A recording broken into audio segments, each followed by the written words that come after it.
A una semana de las elecciones presidenciales en Ecuador, el próximo 13 de abril, los candidatos finalistas, Luisa González de la Revolución Ciudadana y Daniel Noboa de Acción Democrática Nacional ADN, intensifican sus estrategias de campaña para marcar la diferencia y obtener un resultado favorable, considerando el estrecho margen de diferencia de menos de 20.000 votos que los separa.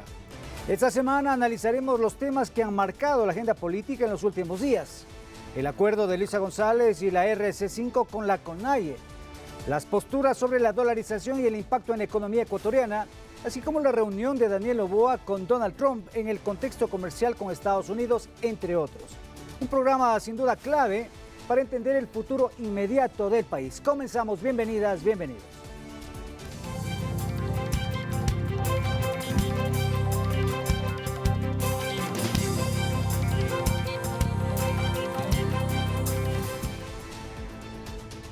Dirigentes del movimiento indígena califican como traición el acuerdo firmado entre la CONAIE y la Revolución Ciudadana de cara a los comicios del 13 de abril. Piden a Leonidas Issa que renuncie a la presidencia de la CONAIE y de no hacerlo se autoconvocarán para definir a un nuevo presidente. ¡Fuera, Luisa, fuera!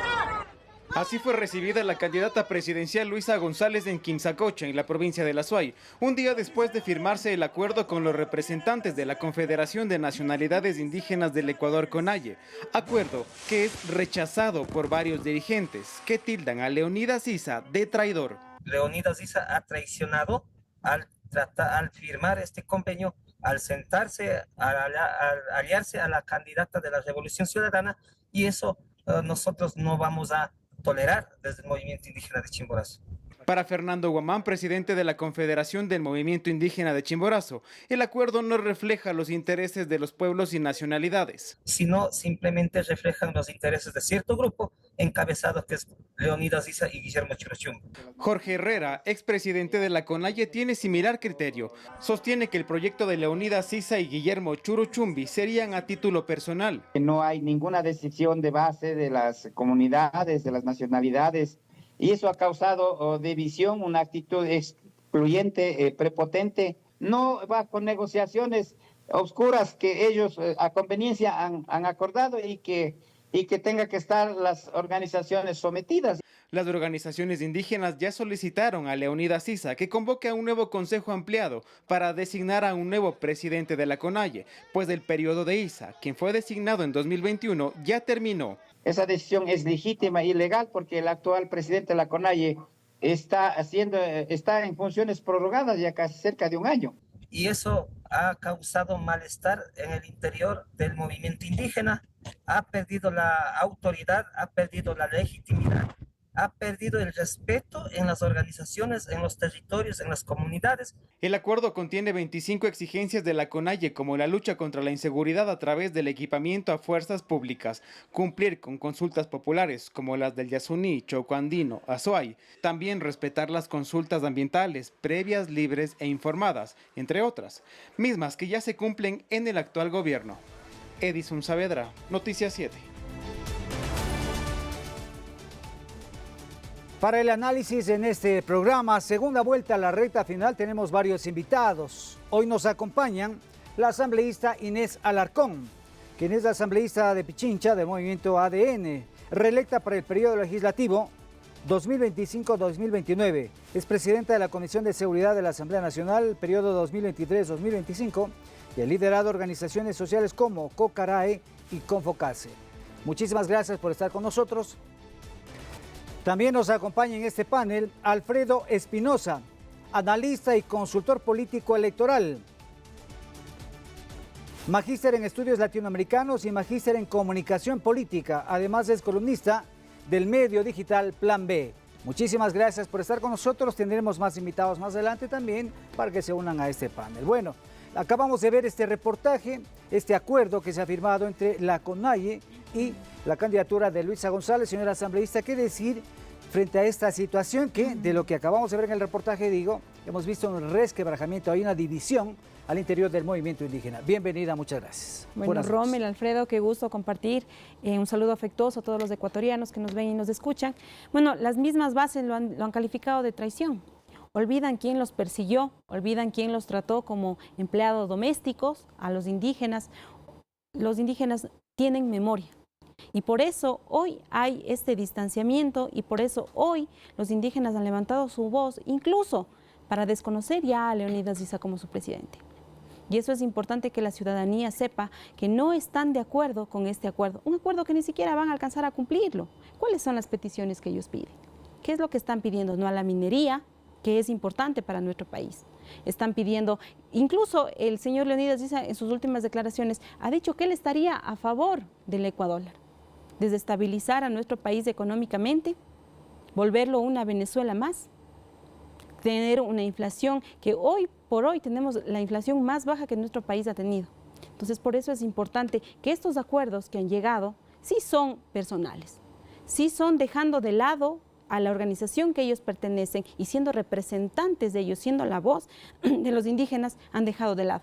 Y sí, coincido también en que son por acuerdos muy personales y por acuerdos muy de una agenda personal del señor Issa y del señor Churuchimbi. Pero en este caso, usted dice que sería inaplicable este acuerdo. Vamos a leer algunos aspectos que creo que sí se pueden cumplir, pero hay otros que tienen que ver con principalmente la generación de recursos. Por ejemplo, dice luchar contra la inseguridad, ya está. Implementar un plan de seguridad con respeto a los derechos humanos, también. Cumplir con las consultas previas populares del Yasuní, Chocó Andino, respetar la consulta previa informada, evitar la ampliación de la frontera petrolera y generar un plan de enfrentar el cambio climático, fortalecer el sistema de educación intercultural bilingüe, iniciar acciones, dice, para el cobro de valores pendientes con el SRI, condonación de deudas vencidas hasta $10,000, se está haciendo un plan de alivio financiero, restablecer el IVA, mire usted, restablecer el IVA del 12% derogatoria de los decretos de Daniel Noboa que atentan contra los derechos de los pueblos y nacionalidades indígenas, protege la producción nacional, en fin, y al final se trata, digo yo, de la generación de recursos. Estamos también en contra de la actividad minera, pues no se podría aplicar, ¿dice usted? No se podría aplicar porque el país lo que necesita y requiere son recursos. Y ellos han sido claros, ¿no? Al decir que no se cumple ese acuerdo estarán en las calles y lo están haciendo también de una manera de amenaza a la señora candidata y quien ha perdido toda perspectiva al firmar estos acuerdos que ella sabe que no los va a poder cumplir y que el señor Issa y el señor Churuchimbi al hoy representar a la CONAIE se han puesto y se han prestado para esto que hoy sus mismas bases califican como traición. Correcto. A ver, Alfredo, ¿cuánto puede influir ese acuerdo en la campaña política cuando de por medio estamos viendo que hay división al interior del movimiento indígena? Muchísimas gracias, Rommel, señor asambleísta, un placer. Creo que esto parte por 2 o 3 elementos, ¿no es cierto? Primero, digamos, no es la única ocasión que el movimiento indígena se encuentra fraccionado, ni tampoco la primera en que intenta llegar a un acuerdo con una organización política y un candidato a la presidencia de la República. Eso sucedió en el gobierno del señor Lucio Gutiérrez, sucedió con Rafael Correa y ahora sucede con la señora Luisa González. ¿Cuál es el problema de todo esto? Que un acuerdo da cuenta de que existe un consenso entre las partes. Lastimosamente esto no se ha vendido, primero por la falta de simbolismo que hubo en el evento en el que se firmó este condicionamiento y segundo porque es una suerte de chantaje. No existe un condicionamiento. Es un condicionamiento y es un condicionamiento primero porque no hay garantía de cumplimiento, ¿no? No hay garantía de cumplimiento dado que en varios puntos de los 25 ítems que propone el movimiento indígena no se establece cómo se va a solventar económicamente el país para llegar a cumplir con ese acuerdo en materia de minería, en materia de petróleo, en materia de conservación ambiental. Entonces, es una declaración prosaica, si tú quieres, muy interesante, ¿no es cierto?, pero que no tiene efecto tangible para poder justificar y sustentar económicamente al país.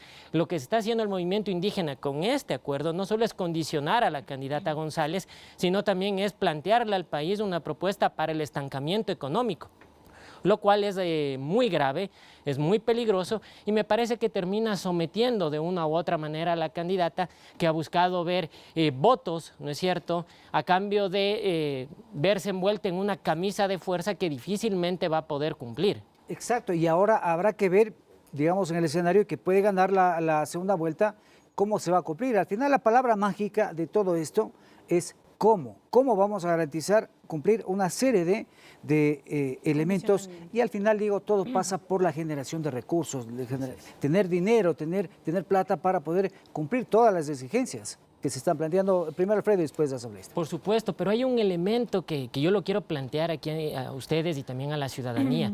Nosotros estamos ante la materialización de un acuerdo que se viene trabajando mucho antes. Dos organizaciones que en su momento calentaron las calles contra el gobierno de Lenín Moreno y contra el gobierno de Guillermo Lasso, hoy se juntan para hacer un programa electoral con miras al poder. No sé si eso genera incentivos en el gobierno, es decir, si tengamos parte del movimiento del señor Issa o del ala más radical del señor Issa dentro de un posible gobierno de la señora Luisa González. Pero lo que sí se lleva a efecto dentro de esto es la materialización de ese espacio de lucha que se llevó a cabo en las calles. Eso es algo que los ciudadanos no lo pueden perder de vista. Más allá de lo que pudo ocurrir con Quito, es la inestabilidad que se generó en esos dos gobiernos que ahora está compactada a manera de programa político electoral. Correcto. No sé, algunos analistas consideran que es este acuerdo que Luisa González se dio un tiro en el pie. ¿Puede ser? Correcto, porque no fue un acuerdo y coincido que fue un acondicionamiento y que de no cumplirlo estarán en las calles. Lo ha dicho el mismo día que hicieron el supuesto acuerdo. Entonces, es importante que la candidata tome en cuenta que este acondicionamiento, si no puede cumplirlo, vamos a tener las movilizaciones que tanto daño le hacen a nuestro país y que generan el estancamiento económico, político y todo lo que ya hemos vivido y que no queremos regresar. Correcto, y en ese sentido vamos a la otra orilla. ¿Cómo ha visto usted este movimiento de campaña del candidato presidente, Daniel Noboa, en cuanto al acercamiento también que ha habido con organizaciones indígenas, organizaciones sociales también que han expresado su respaldo? ¿Qué decir desde el otro lado? Bueno, se tiene muy buena comunicación con las organizaciones sociales. El presidente hoy está en territorio, es un presidente que todo este periodo de transición se ha mantenido en contacto directo con la gente, conociendo cuáles son las necesidades y justamente por eso se ha enfocado en un tema que es tan importante para el país, porque la primera preocupación para el ecuatoriano es la seguridad, después el empleo y después las diferentes aristas como educación y demás. Pero el presidente está ahí justamente luchando y por eso declaró ese conflicto armado interno y por eso hoy vivimos esta guerra contra el narcotráfico y se le declaró la guerra a estos grupos de delincuencia organizada que tanto han orillado nuestro país. Y es porque tenemos un presidente de territorio que conoce cuáles son las necesidades que el país necesita y cómo podemos salir de cada crisis a la que nos enfrentamos. Correcto. Y en ese sentido, Alfredo, ¿qué decir también de esta política que ha implementado también el gobierno nacional a través del presidente, en este caso también candidato, de ayudar a atender a través de diferentes mecanismos como los bonos? Hay también medidas de alivio financiero frente a una situación de crisis también que hemos tenido en el país. ¿Cómo ha calificado usted todas estas medidas, estas acciones para el sector social? Bueno, me parece que es importante, pero esto es algo que tiene que sobrepasar, digamos, los linderos y las barreras de la coyuntura electoral, ¿no es cierto? Es necesario tener programas, planes y proyectos, ¿no es cierto?, que tengan una trascendencia mucho más programática, ¿no es cierto?, que los días de campaña, como política de Estado, porque, digamos, si bien es cierto el presidente se encuentra en territorio y eso es muy importante, es necesario que estas políticas se ejecuten de manera permanente, porque mientras existe este vacío de Estado en comunidades indígenas, en zonas olvidadas del país, esos vacíos van a ser llenados por el resentimiento, por personas que buscan caldear los ánimos y claro, esto anida, digamos, ciertos espacios de confrontación. Entonces me parece que es la oportunidad para que se genere no solo un alivio económico, un alivio social y también un alivio político, porque hay un gobierno, independientemente de quién llegue a la presidencia de la República, tendrá que enfocarse definitivamente en estos sectores con políticas públicas asertivas que les permitan a ellos generar producción, generar también empleo, ¿no es cierto?, y sentirse de una u otra manera identificados, ¿no?, con un proyecto y una agenda nacional. Es que hay que recordar también que pues estamos terminando un proceso de transición para iniciar un periodo, digamos, normal de 4 años. Eso creo que hay que tenerlo presente y en las condiciones como recibió Daniel Noboa el país. Sin plata, creo que el ministro de Finanzas dijo que había recibido con 100 millones de dólares, pero con deudas de más de 5.000, 7.000 millones de dólares. Entonces creo que ese elemento es fundamental. Ahora sí, pues hace falta que se concreten todo lo que se ha venido planteando, enfrentando, apagando incendios y ahora sí definir, como dice Alfredo, una política de Estado. asambleísta. Correcto, y bueno, la caja fiscal se recibió con menos 4.500 millones de dólares sin poder pagar a los servidores públicos. Se recibió un país cooptado totalmente por el narcotráfico, con las más altas esferas cooptadas del narcotráfico, pero aquí sí es indispensable lo que ha dicho Alfredo, es necesario poner como política pública la reconstrucción del tejido social. Esa es la primera base que se debe hacer en nuestro país y hay estructuras firmes que el presidente ya lo está haciendo, ya ha venido trabajando. Si bien es cierto, vivimos una lucha contra el crimen transnacional como lo es el narcotráfico, es importante también continuar atacando esa reconstrucción del tejido social. Es la única manera en que nuestro país va a salir adelante de todo lo que hoy vivimos como violencia como tal. El presidente de la República ha puesto una hoja de ruta clara y una agenda país, que por eso es importante y estamos ante momentos decisivos para nuestro país, ante momentos históricos en donde podemos decidir avanzar hacia el nuevo Ecuador o revivir lo que ya vivimos cuando se pactó y se pacificó con las mafias. En este punto también me gustaría comentarios de ustedes con respecto a lo que pasó en el debate presidencial y en aquello que todos nos quedamos esperando. Realmente las propuestas, no se dieron propuestas concretas para enfrentar el tema económico, para enfrentar lo que estamos hablando ahora, ¿no? El tema social, el tema de la reconstrucción, del que usted dice, el tejido social, atender a los sectores indígenas, a los sectores sociales, recuperar la capacidad de exportación del Ecuador. Y entonces nos quedamos allí en las preguntas, lo que decíamos, el cómo. Alfredo, ¿qué dice frente a ello? Que nos quedamos vacíos de propuestas, lamentablemente. Sí, lamentablemente yo creo que en ciertos tramos del debate hubo un aluvión de qués y una ausencia casi rotunda de cómo, ¿no? Un espacio Esas acusaciones, esto que se vio bastante feo, ¿no? Totalmente. Un espacio destinado, creo yo, para cumplir con 3 o 4 cosas que desdijeron por completo la razón de ser de la institución debate electoral.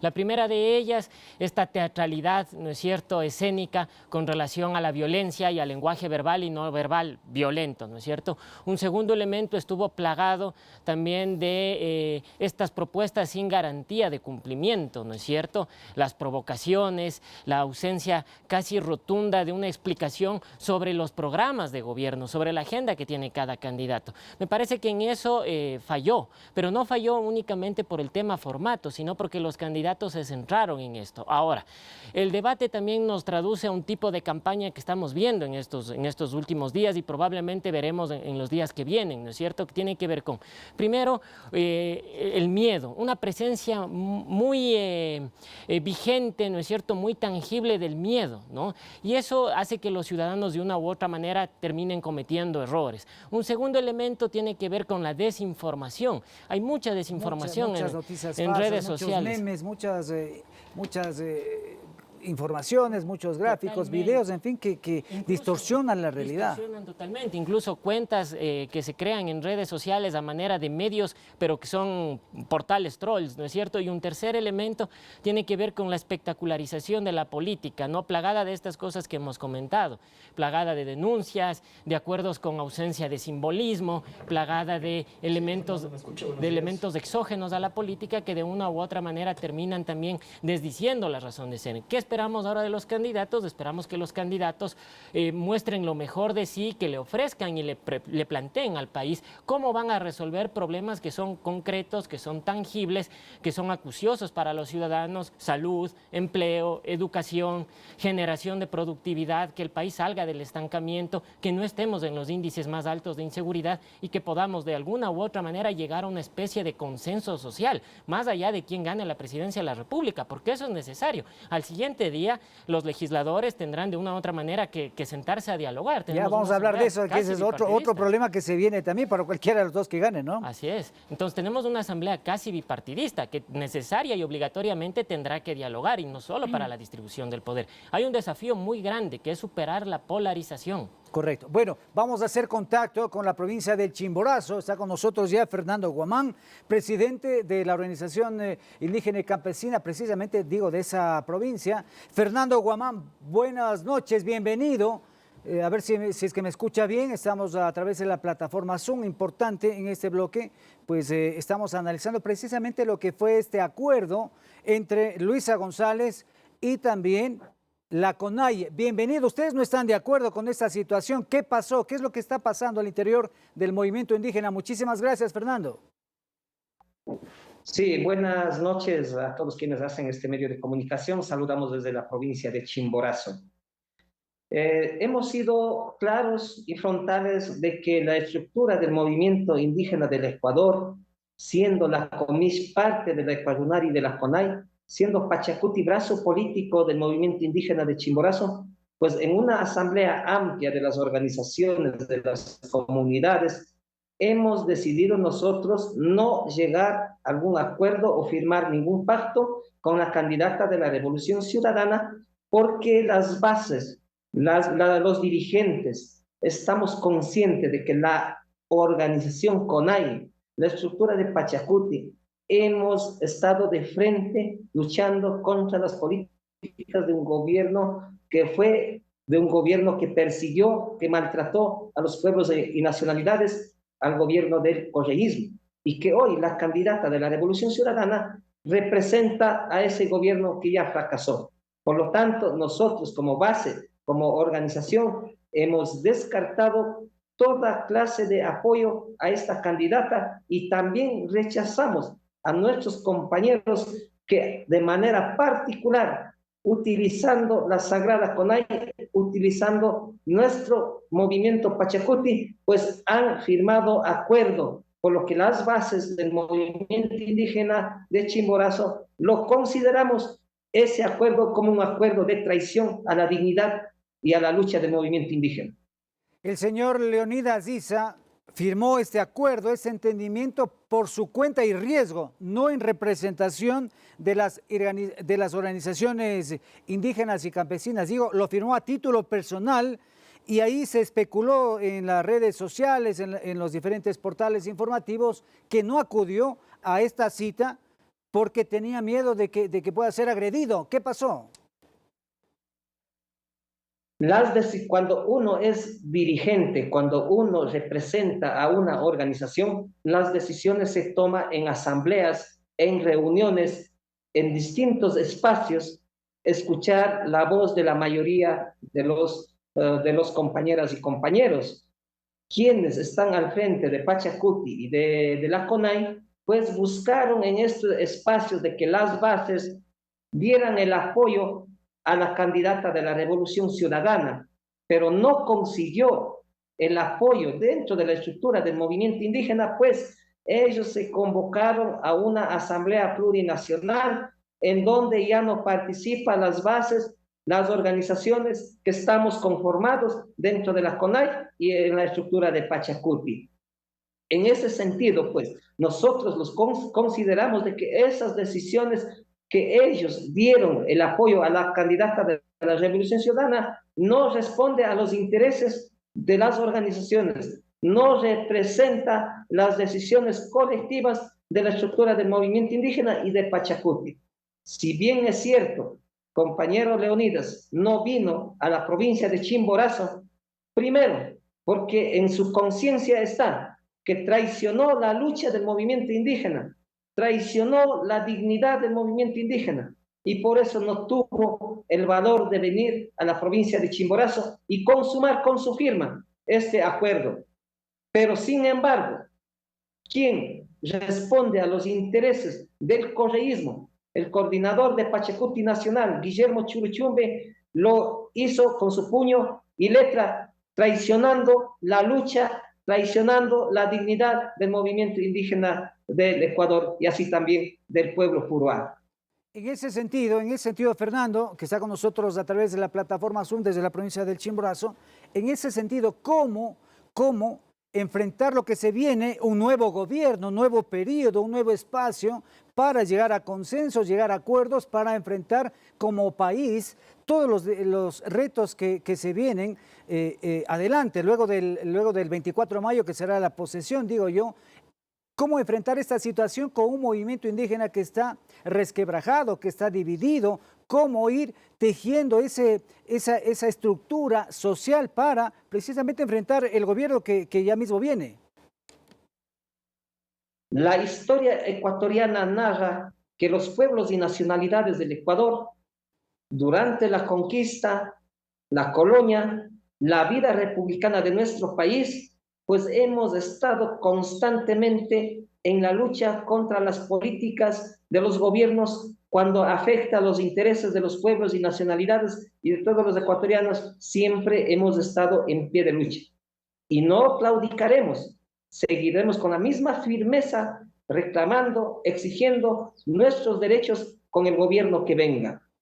Pero también llamamos a la unidad de todas las organizaciones que estamos dentro de la estructura de la CONAIE.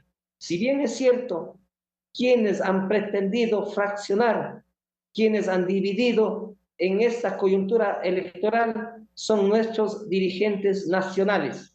Y por lo tanto, yo no echo la culpa al gobierno. El gobierno no ha dividido, sino ha dividido personas que se comprometieron con el correísmo. Ellos son quienes han dividido con sus decisiones particulares. Nosotros como dirigentes de las provincias, como dirigentes de las organizaciones, estamos dispuestos a llamar esa unidad, a buscar esa unidad del movimiento indígena. Pero para que haya esa unidad, para que haya una reconciliación dentro de la estructura del movimiento indígena, tiene que el compañero presidente en funciones prorrogadas convocar al Congreso de la CONAIE para que ahí las organizaciones elijamos al nuevo Consejo de Gobierno, obviamente al nuevo presidente de la CONAIE, que llame a la unidad, que llame a fortalecer a la estructura del movimiento indígena. Muy bien, nos quedamos con esa última versión de Fernando Guamán, presidente de la COMICH, de la Organización Indígena de Chimborazo. Vamos a hacer una pausa y seguimos conversando aquí en nuestro programa. Segunda vuelta, la recta final. Ya venimos.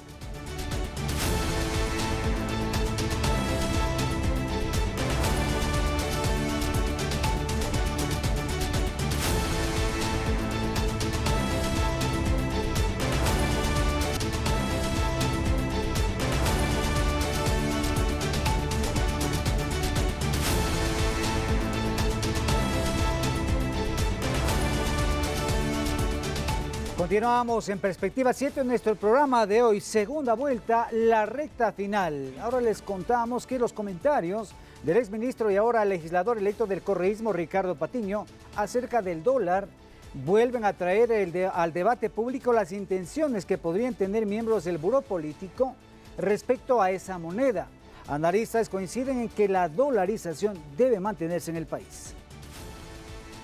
Las declaraciones sobre el dólar que hizo el asambleísta electo de la Revolución Ciudadana Ricardo Patiño en el programa que conduce el expresidente Rafael Correa han dado de qué hablar. Los Estados Unidos, por el abuso, es decir, el exceso del abuso, que suena muy feo, pero el abuso que han tenido de haberse apropiado, de haberse robado valores, riqueza de otros países, el nivel de desconfianza del dólar es tan alto que en las próximas, digamos, décadas, ellos van a perder mucho eso. Otra vez surgirían preocupaciones de que en un eventual gobierno de la candidata Luisa González, el buró político de su movimiento promueva la desdolarización, pese a que ella lo ha negado. Economistas como Mauricio Pozo consideran que las declaraciones de Patiño son políticas y técnicamente imprecisas, porque el dólar sigue como la moneda más fuerte del mundo. La moneda emitida por esa economía es apreciada en todos los mercados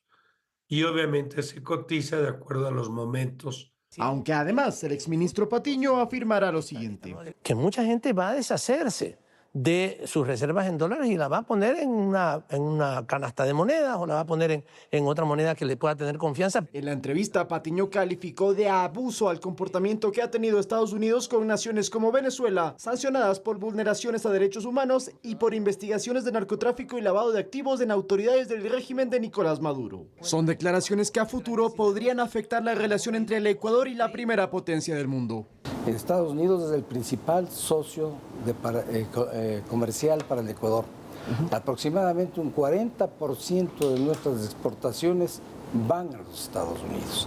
De ahí, para nosotros, las relaciones con Estados Unidos son sumamente importantes. Volviendo al dólar, no es la primera vez que desde la Revolución Ciudadana se hacen referencias a la moneda y a posibles cambios a implementar. Dolarización no implica pensar en inglés, no, a la ecuatoriana. Esto provocó que públicamente González le respondiera a la asambleísta Paola Cabezas en estos términos. Se enredaron en un tema que no lo manejan, pero vamos a ser claros aquí. ellas son asambleístas, con todo respeto. Quien va a gobernar es Luisa González. Sin embargo, analistas mantienen sus dudas sobre la posición de González y la de los líderes de su partido. No puede haber tanta incoherencia entre, por un lado, decir que sí están a favor de la dolarización, cuando en la práctica este tipo de mensajes, de comentarios, hacen exactamente lo contrario. Generar incertidumbre, desconfianza. ¿Hasta qué punto va a haber independencia entre un nuevo potencial gobierno de la señora González con estos otros actores? Expertos económicos aseguran que hay una casi unanimidad en la población ecuatoriana respecto a mantener el dólar como moneda oficial, porque según mencionan, una desdolarización sería perjudicial para el país. Lautaro Andrade Castro, Noticias 7. Bueno, y sobre el tema hay que decir que la estabilidad económica de Ecuador gira en torno a la dolarización. Sin embargo, en los últimos días líderes de la Revolución Ciudadana han emitido declaraciones como las que acabamos de observar que generan incertidumbre sobre su permanencia, mientras que Daniel Noboa ha defendido que el dólar debe ser la moneda única del país. Señor asambleísta, ¿qué decir frente a todo esto? Pues se habló ya, se cuestionó en su momento los criterios de que se pretendería implementar a través de la Revolución Ciudadana los ecuadólares. Se habló de los ecuadólares y esto, con estas últimas declaraciones del señor Patiño con el expresidente Correa, pues sería como tratar de apagar un incendio con gasolina, parece. Bueno, aquí sí es importante puntualizar para que la ciudadanía sepa que no importa cuántas veces ellos busquen deslindarse, el proyecto político de la Revolución Ciudadana es crear una moneda paralela al dólar.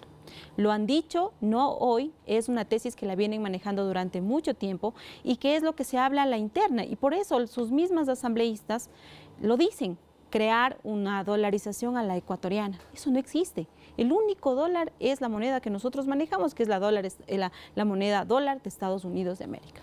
Y así se debe mantener. Mire, con la economía suya, la de los ecuatorianos, la de nuestra familia, no se juega. Desestabilizar al país de esa manera es algo que no se debe hacer. Y mire, y aquí es importante, y voy a recalcar 2 puntos, vinculando al acuerdo que ha tenido Pachacuti con la Revolución Ciudadana.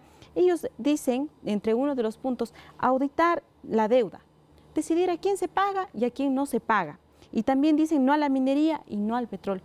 Esto también es veneno para la dolarización, porque no es simplemente, como ellos quieren hacer, poner una moneda para... Hay que ver qué políticas están utilizando.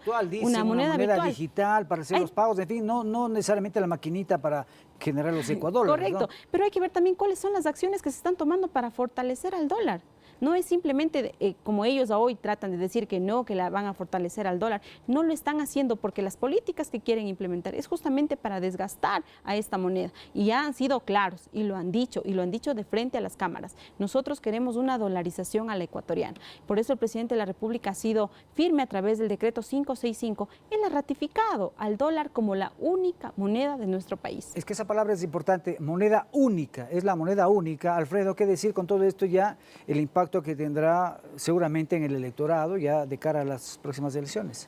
Bueno, mientras sigan existiendo este tipo de discusiones, este tipo de disyuntivas en si el Ecuador necesita o no estar dolarizado, en si la dolarización es buena o mala, el ciudadano, desde el ciudadano más común hasta aquellos que están metidos en las altas esferas de la economía, van a tener incertidumbre. Correcto. Lo que buscan los empresarios, lo que busca el consumidor, lo que busca el ciudadano, el pequeño productor, es que se mantenga su estabilidad, ¿no?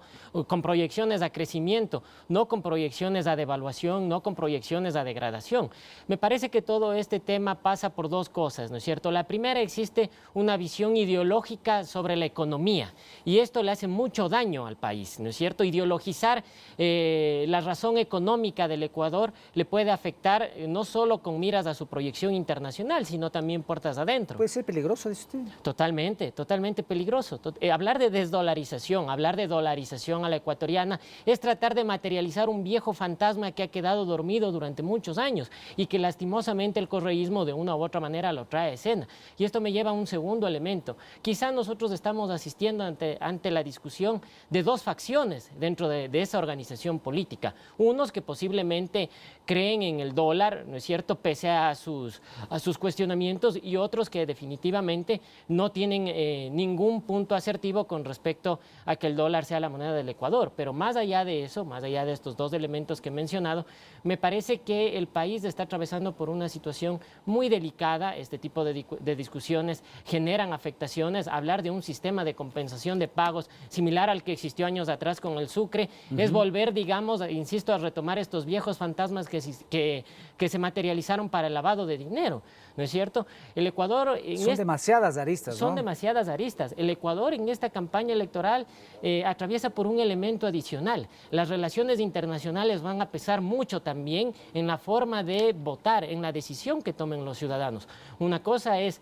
tener una imagen con proyección a Estados Unidos y otra cosa es tener una imagen con proyección a la incertidumbre o a Venezuela. Me parece que eso le puede generar mucho daño a esa candidatura y, claro, en vista de todo esto que está sucediendo, la discusión de una u otra manera permanece, ¿no? El hecho de que una asambleísta diga que se habla de la dolarización a la ecuatoriana y sea desmentida por su candidata, deslegitimada por ella, da cuenta incluso del nivel de discusión parlamentaria que vamos a tener en la siguiente asamblea.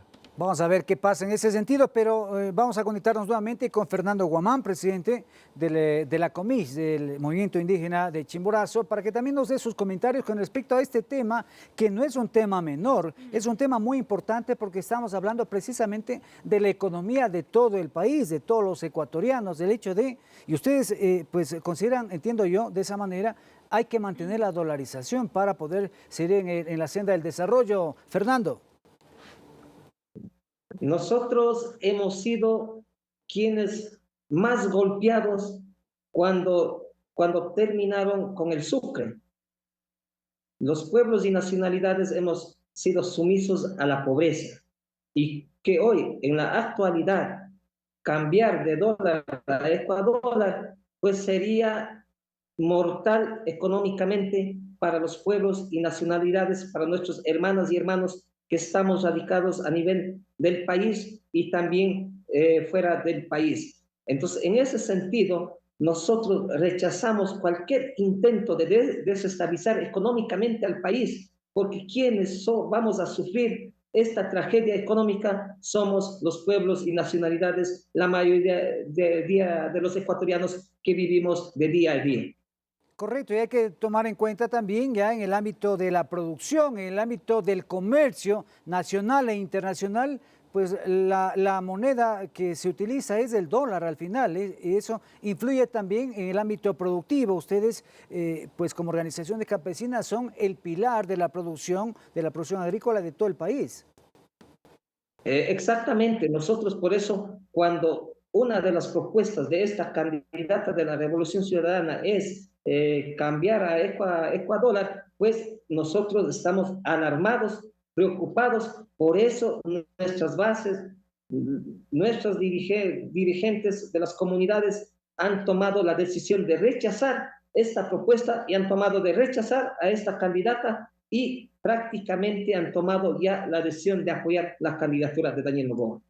Correcto. Vamos acá con Inés para ir ya cerrando este bloque. Pues, ¿qué decir también de otros indicadores que tienen que ver necesariamente, digo yo, con la dolarización, como es el riesgo país? Frente a esa incertidumbre que se ha ido generando en el Ecuador a propósito de declaraciones de este tipo y otras, en este caso el presidente candidato Daniel Noboa, de fortalecer y mantener como moneda única al dólar, pero se mantiene en incertidumbre. El riesgo país ha disparado cuando estaba controlado y eso genera también inestabilidad en cuanto a las posibilidades de inversiones extranjeras en el Ecuador, conseguir recursos que tanto le hacen falta al país para estos programas de desarrollo, programas de alimentación, programas de los fondos, para todo. Asambleísta. Justamente esto genera esta inseguridad. ¿Y dónde queda la seguridad jurídica también para la empresa privada? Que es lo que nosotros tanto necesitamos como país. Por eso es importante que, aunque ellos se deslinden o lo griten a los cuatro vientos a decir que no habrá este ecuadólar o esta dolarización a la ecuatoriana, pero eso no quita la intención de ellos de imprimir billetes, ni tampoco de tomarse las reservas internacionales que han sido claros en decir que lo van a hacer.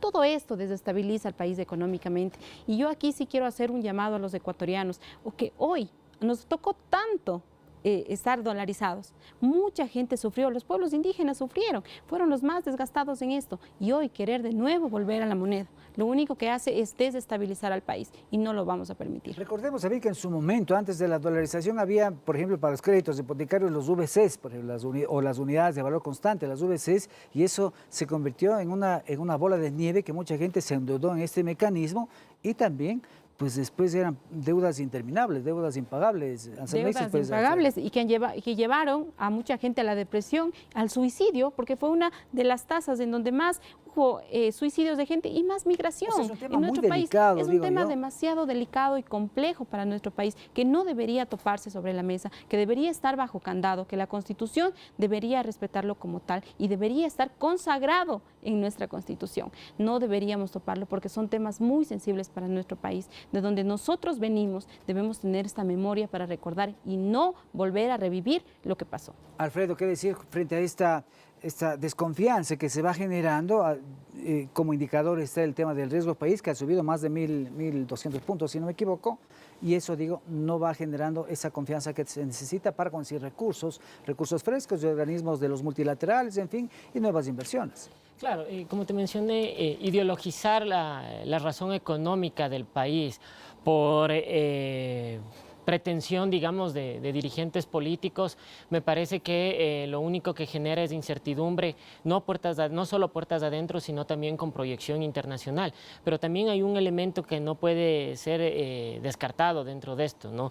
Me parece que hay una discusión poco técnica, hay una discusión imprecisa, pero también impertinente, porque hablar de este tema en medio de una coyuntura electoral, en este momento donde los ecuatorianos están decidiendo sobre un nuevo gobierno, decidieron sobre una nueva asamblea, hace que, digamos, en política no existan, digamos, cosas al libre albedrío. Hay una intencionalidad dentro de esto y a mí me parece que, insisto, aquí hay una disyuntiva entre dos facciones que están pugnando por la dolarización dentro del correísmo y en el otro lado por tratar de que su propia candidata no gane, que es lo que está haciendo el expresidente Correa con ese tipo de intervenciones, con los discursos de Ricardo Patiño, con los mismos asambleístas que están hablando de ecuadolarización. Esto genera confusión en la ciudadanía, ¿no es cierto? Hablar de una dolarización a la ecuatoriana me parece que es retrotraernos a la época que mencionaba la señora asambleísta, a la época de la crisis. Creo que nadie quiere salir del estado en donde se encuentra. La idea es con proyección a crecer, a fortalecer la pequeña empresa, a fortalecer los microemprendimientos. Generar más dólares, generar empleo, no quedarnos en el estancamiento, ¿no? Me parece que esa es la discusión. Y claro, esto tiene que ser con sentido social, ¿no? El problema... Evitar ese fantasma también de la hiperinflación que ya pasaron otros países como Argentina, todos recordamos cuando se hizo la convertibilidad y después realmente se convirtió en una bomba de tiempo. Claro, y fue muy doloroso, ¿no es cierto? Nosotros debemos ver esto con proyección incluso regional. Si el Ecuador no tuviera el dólar, ten la seguridad que estaríamos en los mismos niveles de devaluación que Haití. Entonces esto es extremadamente grave, o Venezuela incluso. Entonces es muy grave, tiene que ser asumido con mucha responsabilidad, ¿no es cierto? Me parece que hay una organización política que está tratando de elevar este conflicto interno que lleva a una discusión pública y eso le hace mucho daño, no solo a la candidata que ellos están promoviendo, sino que le hace daño a la democracia y le hace daño al país. Nadie está discutiendo si debe haber o no el dólar. Vamos a una nueva pausa aquí en nuestro programa. Segunda vuelta, la recta final en Perspectiva 7. Regresamos con conclusiones y recomendaciones. No se vaya, ya venimos.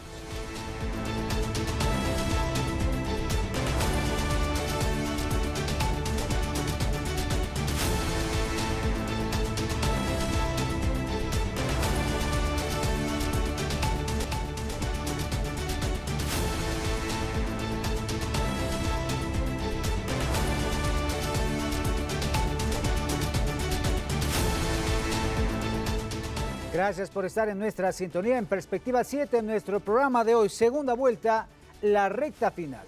En este tercer bloque les queremos comentar que hace varios días, por al menos 2 horas, el presidente Daniel Noboa con el mandatario de Estados Unidos, Donald Trump, se reunieron para hablar sobre temas, por ejemplo, de seguridad, comercio e inmigración, entre otros. Una de las propuestas es que los ecuatorianos no estén en los primeros lugares de las listas de migrantes deportados de ese país. Vamos a ver. Esta es la fotografía del encuentro que tuvieron el fin de semana el presidente Daniel Noboa y su homólogo estadounidense Donald Trump en su residencia privada de Mar-a-Lago, en el estado de Florida. Fue una visita para decirle lo que necesitamos, que estamos aquí, que tenemos esta problemática de seguridad tan grande. Así reaccionó la asambleísta electa y madre del jefe de Estado, Anabela Asín, al analizar la reunión oficial, criticada por políticos de oposición por no haber sido en Washington, pero según el ex embajador y diplomático ecuatoriano Marcelo Fernández de Córdoba, en Estados Unidos hay 2 tipos de visitas, la protocolaria y la de trabajo. Esta visita de Noboa fue una visita de trabajo y no importa que no haya sido en la Casa Blanca, es en el lugar que estaba el presidente Trump, que es en Florida, en su propiedad en Florida. E inclusive muchas veces se dan entrevistas en ciudades que no tienen nada que ver con la relación de los 2 países.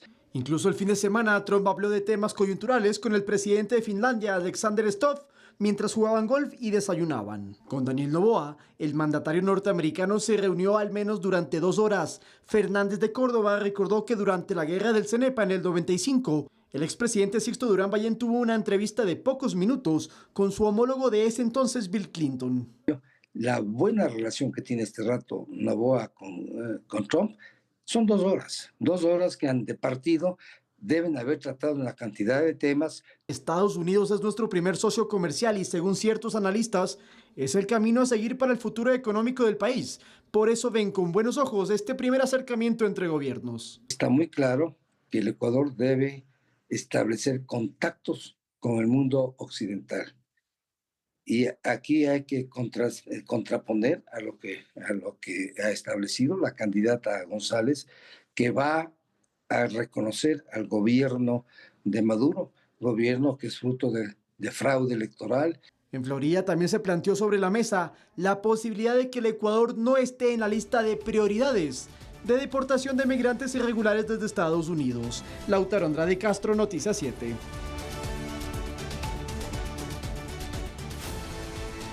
Ahí estábamos viendo en este reportaje algunos elementos que se habrían analizado precisamente en este encuentro entre el presidente, ahora candidato Daniel Noboa, y el primer mandatario de los Estados Unidos, Donald Trump. Se ha cuestionado en diferentes espacios de aquí de la sociedad que por qué se reunió, que cómo así. Ha habido una serie de cuestionamientos, que se ha pagado tanto y que por qué no fue en la Casa Blanca. ¿Qué decía el señor asambleísta de realmente, como dijo el embajador, pues se trató de una reunión de trabajo, ¿no? Una visita oficial, pero que entiendo no se reunieron para hablar de cómo está el clima en la Florida, sino de temas que les conciernen a los 2 países, asambleísta.